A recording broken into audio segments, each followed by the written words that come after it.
국민의힘에서 자꾸 그 사면 문제를 둘러싸고 탄핵 당시에 열심히 그 조정동하고 함께 기사를 썼던 그 조수진이 동아일보 기자하면서 본인이 살려고 하다 보니까 그런 노선으로 가고 또 얼치기 보수를 언저리에서 심부름하다가 뭐 당의 비대위원도 하고 뭐 조금 이렇게 잘 나가는 이준석이나 뭐 김재섭이 같은 분들이 유승민이나 김무성이 노선 추종하면서 그런 걸 만들고 있고 지금 또 당대표 선거에서 출마하는 사람들이 아무래도 그 당내에 지금 많은 당협위원장들 이런 사람들 다 지금 탄핵을 잘못됐다고 이렇게 비판하는 사람들보다는 뭐 보수도 아닌 무늬만 보수인 얼치기 보수들이 이렇게 하다 보니까 당대표 선거 나서면서 그런 현상이 있고 또 무엇보다도 지금 이번에 원내대표 출마하고 있는 권성동이라는 자는 당의 흐름을 완전히 지금 우리가 바라는 우리 보수 유권자들이 서울시장, 부산시장 지지했던 거는 정반대의 방향으로 끌고 가는 당 노선을 대표하는 인물 아니겠어요? 아니 헌재 재판소에서 그 당시 국회 법사위원장으로 눈물 흘리면서 민주주의 이기라고 헛소리하는 작자인데 이런 자가 국민의힘 원내대표 되면 도대체 내년에 대선을 어떻게 이긴다는 거야 나는. 시작도 하기 전에 아주 빨간 싹수가 노란 국민의힘을 보는 거 아니겠어요? 그래서 지금 이 대통령님 사면 문제를 가지고 저 사람들이 저렇게 처음부터 좀 첫 단추부터 잘못된 이념도 없고 오직 정치적인 이득을 위해서 박근혜 대통령님을 난돌이란 이런 세력들이 또 제2의 대한민국 탄핵을 하고 있는 그런 현장을 보면서 요즘 그 조정동 사설 논조를 보세요. 그들 스스로 역사에 큰 죄를 지은 탄핵 추진 세력들이기 때문에 이들을 감싸는 듯한 이런 논조가 지금도 버젓이 나오는 거고 아주 걱정이다. 그래서 아직도 야당이 가야 될 길에 대해서 지표를 제시하지 못하는 국민의힘 원내대표 당대표 선거는 야권을 더 분열시키고 파괴하고 내년 대선 전략에 빨간 아주 신호등을 켜는 굉장히 잘못된 그런 흐름으로 가고 있다는 걸 여러분들이 알아야 됩니다.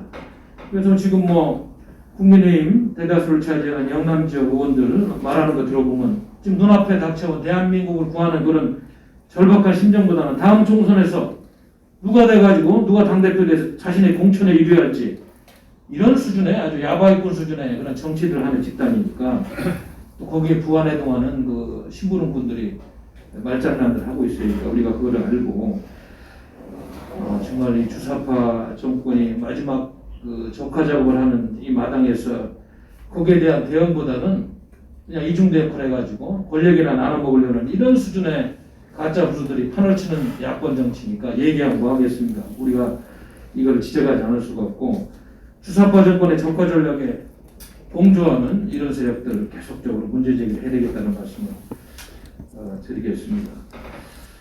지금 국제사회에서 문재인 씨의 그런 외교 참사에 대해서 너무나 말이 많아요. 다 우리가 얘기를 했고 숱하게 지적했습니다만은 트럼프 전 대통령까지 나서가지고 문재인 씨가 한 얘기에 대해서 정말 김정은도 문재인을 존중한 적이 없고 문재인 씨를 지도자나 협상가로서 해악한 사람이다. 또 전직 대통령까지 나서서 이러고 바이든 대통령은 또 그런 이야기를 들으면서 아니 그 실패한 북핵 협상회담을 이어받으라고 하니까 또 정신 나간 사람이라고 생각하지 않겠어요?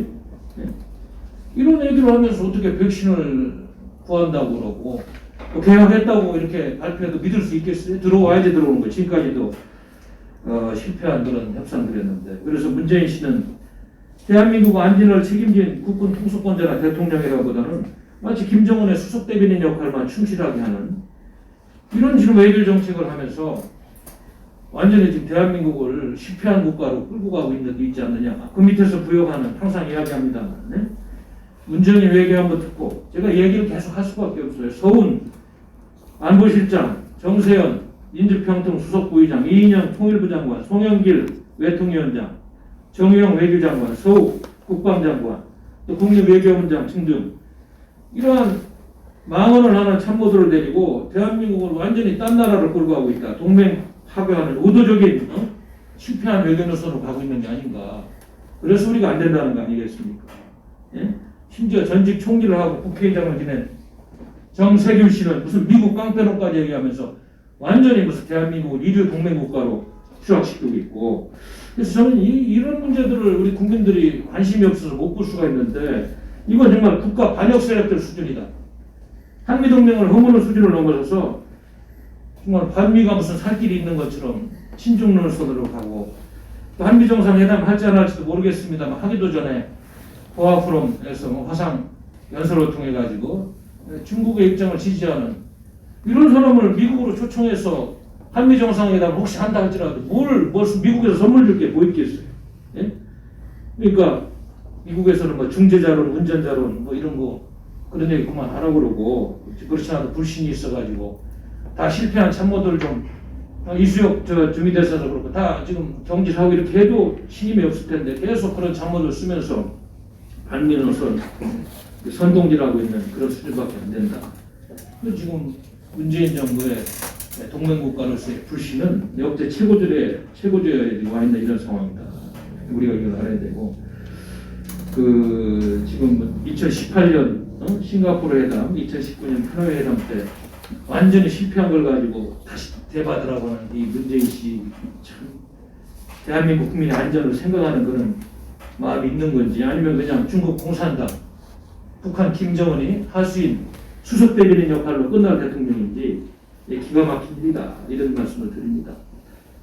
하도 지금 한국 정부가 미국 요구하는 아주 중요한 동맹국가의 요건 중에서 코드 문제 이런 거에 대해서 답을 안 하니까, 네? 그렇지 않아도 답답한데, 사우스 차이나 머닝 포스트에서 중국 공산당이 우리 한국 정부에 코드 참여하면 안 된다고 몇 번 이야기했다는 거, 이런 건 보도도 나오고 이렇게까지 됐는데,